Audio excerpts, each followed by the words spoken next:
Hello and welcome to A Live to Work with Tina. And I'm Kate. Welcome everybody to today's episode. Yes, and today's episode is about being above or below the line. But before we start chatting about that, we need to know what transport we're travelling in. Excitingly, this was Tina's idea because we're going above the line and below the line. Submarine. Love it. Yeah. Might be a little bit cramped. Well, I'm imagining that Beatles submarine because I love that like big yellow submarine on the Beatles album. So if you haven't ever come across that, you can always look that up. But this can be like one of those glass bottom submarines. So we're like not we can see the fish and stuff. That sounds lovely. Anyway, Yeah, let's crack perfect. on. What is the line, everybody? What is above and below the line? What does it mean? So for sometimes in our lives, when we're going about our day to day, we feel really resourceful and we feel like we're really able to kind of notice things, understand things, react in a good way. And we kind of, it's called being above the line, and we'll explain a little bit more in a minute. There's a nice little kind of few acronym to sort of remember it. So that's kind of being above the line. When you're resourceful, would you say, Kate? Yes, absolutely. Now, below the line. So below the line, again, I think of my kids when we're going below the line. It's when you're not being necessarily productive. Things aren't going quite according to plan, and you're all a little bit sulky. Rah. And you're definitely not resourceful. You're like in a quite grumpy state, in a kind of not a great resourceful state.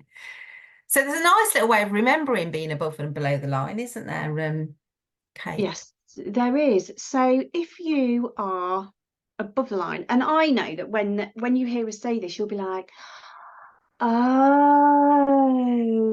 So are you ready for it, everybody? So above the line, the acronym of OAR, opportunity.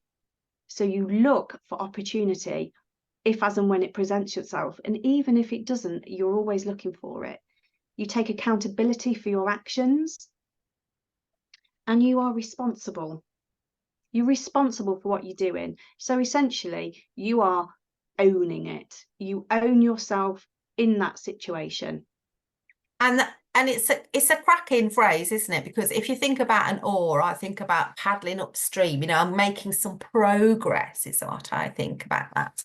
And also, I just think it's quite useful, even if other people are doing stuff that's kind of not helpful. What can you can always control your own reaction, that kind of Absolutely. idea. Absolutely. And I love this line, the whole concept of it, because it changes your perspective a little bit. Mm. So, oh, excuse me, everybody. Let's look at the opposite. Yeah, so if you're below the line, it's the letters BED, so that spells bed. So it's like you're still in your bed, the quilt's over your head, you're not really kind of in a place where you're engaging. And so your B for blaming, your E making excuses, and your D maybe in a bit of denial, meaning Mm, like nothing to do with me, not my fault. I'm not, kind of really creating this problem for myself. So yeah. actually being below the line is probably not a great feeling to be having. No, and actually, what does it mean in real terms? So let's just say, example, you are at work. And I know a lot of you will be able to relate to this, is you're at work and you have that person. There is always that person. Oh, well, I didn't do it because I can't do it because there's always a reason why Yeah. something is being done or completed. But awareness and knowing about this line can help you change your perspective as well as somebody else's. Yeah. Yeah. Because there's a really neat thing psychologist many years ago called Eric Byrne wrote a book. It's from the 70s, I think, Kate, a while ago, and it's called The Games People Play. And you find it on dusty charity shop shelves from time to time if you're lucky. And he talks about this game, which is called sort of if, what, but. And it's a classic example of being below the line. So you want to give up smoking, and I say to you, okay, oh, let me help you with that. You know, I've given up smoking in the past, so I'm really able to help you with that. So how about, you know, patches? Would you like to wear patches? And you might say, oh, patches, you know, I've got bad skin, Tina, I've got dermatology problems, you know, I can't wear patches. So I become desperate to solve the problem for you. And I get in that pattern of being the helper, the rescuer. So I say, oh, okay, well, what about gum? And you go, well, gum though, you know, chewing gum, I don't want to look like a cow in a field. So I then might go, oh my gosh, okay then, how about, you know, if you tried this, if you tried that. And every time I suggest something, it's your job to be below the line and basically tell me why it won't work. And that cycle of, you know, me being helper and rescuer, and your job is to do if, what, but you can't. This could go on forever. And the Bit best, like yeah, Vicky Pot, yeah, but no, yeah. about the bird, no. Yeah, exactly.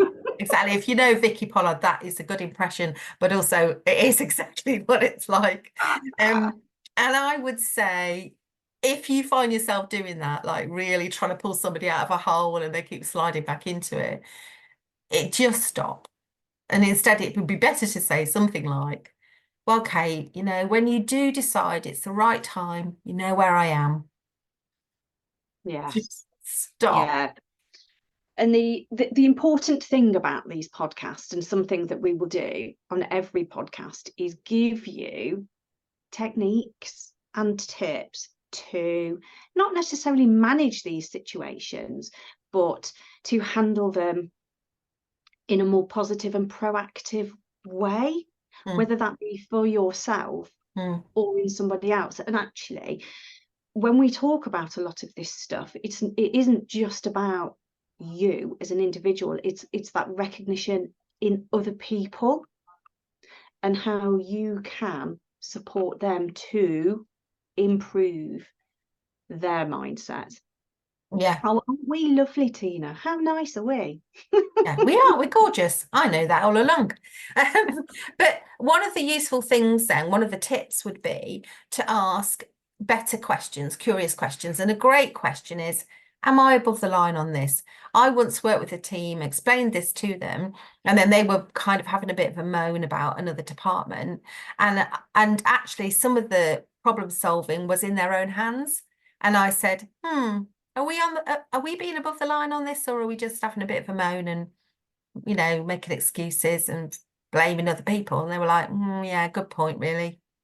Yeah, And sometimes it's just that, it's just asking that question, are we not?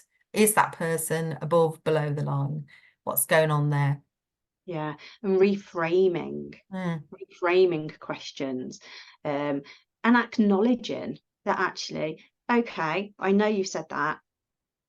How about you think it like this? Mm, mm, So you'll hear me talk about home life a lot because we are your typical 2.4 average household with a cat who may and or may not make an appearance at some point during these podcasts.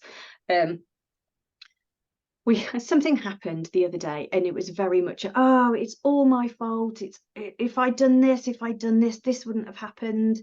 But actually, it was nobody's fault. Sometimes stuff just happens.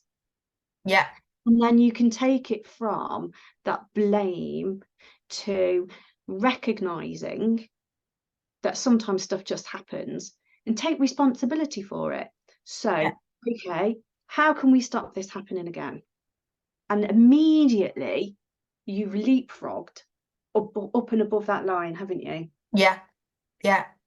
The reframes are so powerful, aren't they? I mean, we were talking at home the other day about somebody who's not engaging with something, and I always have this saying, which is no response is a response. So someone's not engaging. Oh. If somebody's not answering your email, getting back to you on your texts or your messages or whatever, that is a form of engagement. Now, when we were having the conversation, the person I was talking to was thinking, oh, well, that's because they don't want to and they don't like me. And I said, oh, mate, well, that could always be true, I suppose. I said, but the other thing is, I wonder what's going on for them in their life. Mm. Maybe they're not in a place to answer your message. So just maybe, you know, let's see what happens. So even that, just thinking that for a moment, oh, actually, you know, this person might have something difficult going on in their life or super busy at the moment or not wanting to ignore me, but, you know, just overwhelmed themselves for some reason. Yeah. That's what that radio silence is about. So yeah, it is really useful reframing, definitely. Amazing. I hadn't thought about that particular scenario before. Mm. Um, so if you've got somebody who is below the line and consistently below the line, you may well find, so you've listened to what we've said and you're like, well, how am I going to know? How do I know if this person is? Are they often angry, full of negative emotions? Is your workplace or home life, is it toxic? Is it draining of all of your energy? Mm. Or all of these things kind of sounding a little bit familiar? Does it lead to strained relationships, especially at work? Yeah. Because when you say those things, Kate, I think of glass half empty people. Mm, You know, you walk in, yes. don't you? Go, oh, I've got these biscuits, you know, no one wants one with a cup of tea. And this one goes, well, I'm on a diet. And oh, this place is full of biscuits anyway. And oh, whereas if we need more biscuits, and you're like, okay. Okay. All righty But then. if that person was above the line, they could go, oh, thanks, Tina, I'll put them over there. I'm not eating biscuits myself at the moment, but I'm sure other people are going to enjoy them. Mm, Different response. yeah. So as you listen to these podcasts, what we say will sink in, whether you know it or not. So you are going to be about your business today, doing whatever it is that you're choosing to do. And I bet you're going to be looking around and going, oh, well, they're above the line. They're definitely below the line. Think Mm. about different ways that you can either recognize this in yourself and other people, and B, how you can get above that line, clamber over, use a style, whatever you need to do. Pole vault over it. I mean, I certainly would not give that a go, everybody, but you get the idea, don't you? What Yeah. is your gift to Yeah, do? absolutely. Surface your submarine to the surface, which is a very neat way of saying we have arrived at our destination. I love how you did that. You saw loads of fishes on the way. We had a lovely time. We had a lovely time. Oh, well, we'll see you next time. And bits and pieces about below and above the line will be in the show notes and raise any questions with us along the way. Bye for now. Have an incredible day.